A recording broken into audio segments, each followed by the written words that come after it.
আসসালামু আলাইকুম, সবাইকে স্বাগত জানাচ্ছি নতুন একটি ব্লগে। তাল গাছ এক পায়ে দাঁড়িয়ে উঁকি দেয় আকাশে। কবিতাটা শুনলে ছোটবেলা সেই ফিরে যায় রবীন্দ্রনাথ ঠাকুরের সেই কবিতা। রবীন্দ্রনাথ ঠাকুর এমন একজন ব্যক্তিত্ব যিনি পুরা ভারতবর্ষে এবং বাংলাদেশে, অর্থাৎ যখন ভারতবর্ষে ছিল, তার প্রতিভা কবিতা ছড়িয়ে ছিটে আছে। আজ তাই আপনাদেরকে নিয়ে এসেছি প্রতিস্বর রবীন্দ্র কাচারি বাড়িতে।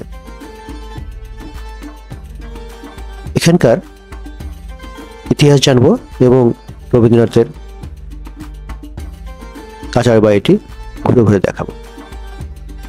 চলুন তাহলে জেনে নেওয়া যাক এখানকার ইতিহাস। প্রতিস্বর রবীন্দ্র কাচারি বাড়ি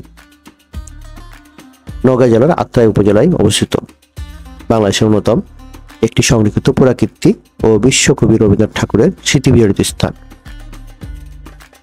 এটি উপজেলার প্রতিস্বর নামক গ্রামের নাগর নদীর তীরে অবস্থিত। রবীন্দ্রনাথ ঠাকুরের পিতামহ জোড়াসাঁকোর ঠাকুর পরিবারের অন্যতম সদস্য দ্বারকানাথ ঠাকুর এই অঞ্চলের জমিদারি 1830 সালে কেনার পর 1890 সালে রবীন্দ্রনাথ জমিদারি দেখাশোনার জন্য এই অঞ্চলে আসেন।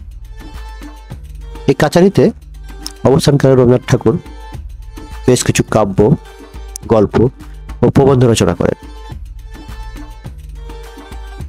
এই স্থান চারপাশে রবীন্দ্রনাথ ঠাকুরের পরিবার কর্তৃক স্থাপিত বেশ কিছু স্থাপনা রয়েছে। এর মধ্যে উল্লেখযোগ্য হলো একটি কালী বিদ্যালয়, দাতব্য হাসপাতাল ও পুরাতন একটি কৃষি ব্যাংক, যা 1905 সালে স্থাপিত হয়েছিল। এছাড়া গঠন করেছিলেন মৎস্য শিল্প। এখানে রবীন্দ্রনাথ ঠাকুরের বেশ একটি মূর্তি ভাস্কর্য রয়েছে এবং প্রতিটি রুমে একটি জাদুঘর তৈরি করা হয়েছে, অর্থাৎ তার ব্যবহৃত নৌকা, তার ব্যবহৃত নোঙর, তার ব্যবহৃত খাট, কাচারি বাড়িতে ব্যবহৃত বিভিন্ন টেবিল থেকে শুরু করে রবীন্দ্রনাথ ঠাকুরের অনেক স্মৃতি জড়িত জিনিসপত্র এখানে সংরক্ষিত আছে। রবীন্দ্রনাথ ঠাকুর নোবেল প্রাপ্তির সর্বশেষ 1937 সালে প্রতিষ্ঠা আসেন। বর্তমানে এখানে রবীন্দ্রনাথের জন্মদিন ও মৃত্যুবার্ষিকীতে বিভিন্ন অনুষ্ঠান আয়োজন করা হয়। প্রতিস্বর কাচারি বাড়িতে থাকার সময়ে